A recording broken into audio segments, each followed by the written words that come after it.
While a myriad of factors occasioned the downfall of Roman civilization, the 3rd century crisis was an especially tumultuous period for the empire. Civil wars ravaged the empire, and emperors dropped dead like flies. During this period, the empire was divided into 3 political entities: the Roman Empire, Palmyrene Empire, and the Gallic Empire. Additionally, over 20 barrack emperors lorded over the emperor in quick successions. Barrack emperors were Roman emperors who seized imperial power due to their troops' support and military prowess. Maximinus Thrax was the first of these barrack emperors. Maximinus Thrax was also the emperor's first barbarian emperor. His rule was short and brutal. According to Historia Augusta, Emperor Thrax killed many innocent men, invented false accusations against his political enemies, and reduced the empire's wealthiest men to utter poverty. In the ancient days, it was customary for emperors and kings to lead their armies into battles. This enabled them to display their prowess on the battlefield and would, in turn, earn them the admiration and loyalty of their men. Roman history is littered with warrior emperors, including Trajan and Marcus Aurelius. Many Roman emperors continued to serve as generals in their rule, but despite their troops' support, many took active steps to secure their safety for tactical purposes. While Maximinus was an exceptional general, he, unfortunately, discovered that Roman emperors, despite their military prowess, required a firm understanding of political tact.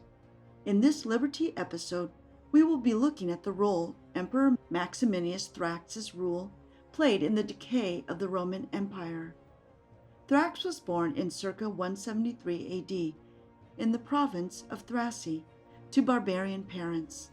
As a young man, Thrax presented himself to Emperor Severus Septimius, requesting to be allowed to participate in the military games that had been prepared in honor of his son Geta.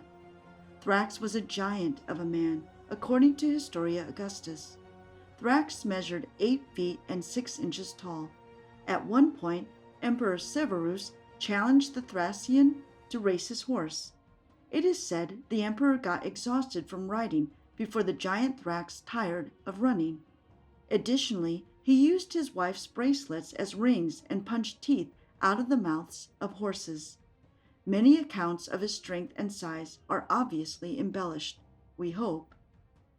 Due to his military prowess, Emperor Severus rewarded Thrax handsomely and helped him advance in the military. The emperor also rewarded Thrax with a permanent position as his bodyguard. By 232 CE, Maximinus Thrax commanded the Egyptian legion. Shortly afterward, he was appointed governor of Mesopotamia. Maximinus was extremely loyal to the Severus dynasty. Even after the demise of Emperor Severus Septimius, Maximinus served honorably under the leadership of Emperor Caracalla, but was furious about the assassination of his father Severus. Maximinus, a member of the Praetorian Guard, assassinated Caracalla and took over power. Maximinus hated the new emperor. Rather than serve under him, he withdrew to his villa in Thrace. Maximinus did not serve for long. The Praetorian Guard soon assassinated him. His successor, Elagabalus, was aligned with the Servius dynasty, came to the throne. Maximinus, who was deeply loyal to the Servius dynasty, presented himself to Emperor Elagabalus. Unfortunately, the young emperor displayed a lack of character, which called Maximinus to, once again, retire in disgust. However, some people allied with the young emperor prevailed over General Maximinus to stay. Like his predecessor, Elagabalus soon died. Maximinus was delighted by his death. Alexander Severus, a cousin of Severus, took the throne. After presenting himself to the new emperor, Maximinus was appointed to the commander of the whole Roman army, to his demise. While in Gaul, the army revolted against Emperor Alexander Severus and executed him. The army then appointed General Maximinus Thrax as the Emperor of Rome. Maximinus Thrax was the first non-senator and barbarian to hold the position of Roman emperor. The Senate begrudgingly accepted his appointment. At the beginning of his reign, Emperor Maximinus Thrax was extremely successful in his military campaigns in Germania. He also worked tirelessly to advance the empire's infrastructures and roads. However, Maximinus was utterly paranoid due to the Senate's lack of support, causing him to act erratically. He began executing the advisors of the former emperor and those who criticized his rule. This caused him to make many enemies within the empire's ruling class, leading to numerous coup attempts.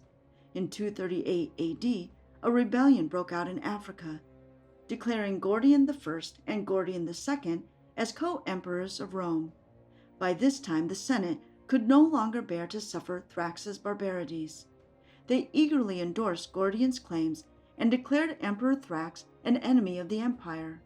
However, the Senate soon fell into despair when the governor of Numidia marched on Carthage and ended the rebellion. The battle between Numidia and Carthage claimed Gordian II, whose father, Gordian I, was the governor of Carthage. Out of grief, Gordian I hanged himself. Their rule only lasted 22 days. Alarmed by what Maximinus would do, the Senate doubled down against him and endorsed Senators Balbinius and Pupienus as co-emperors. However, the public was highly in favor of the Gordians to quell unrest. The Senate appointed the grandson of Gordian I, Gordian III, as emperor. As Emperor Maximinus and the senator engaged in a power struggle, the emperor's power and influence diminished.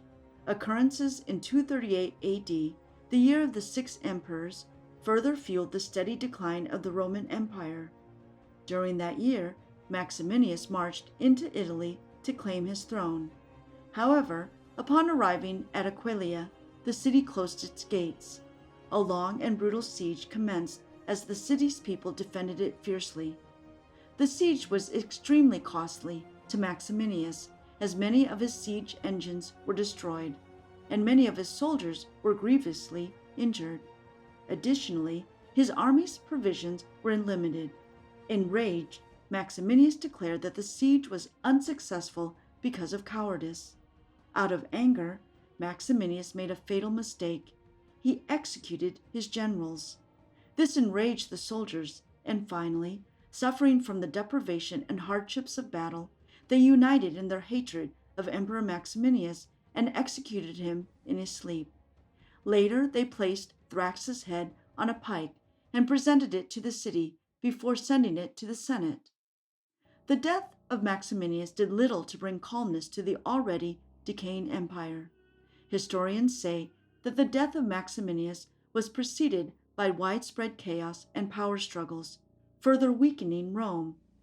Pupienus returned to Rome as a hero, but he soon found himself at the loggerheads with his co-emperor Balbinius. The Praetorian Guard soon tired of their shenanigans.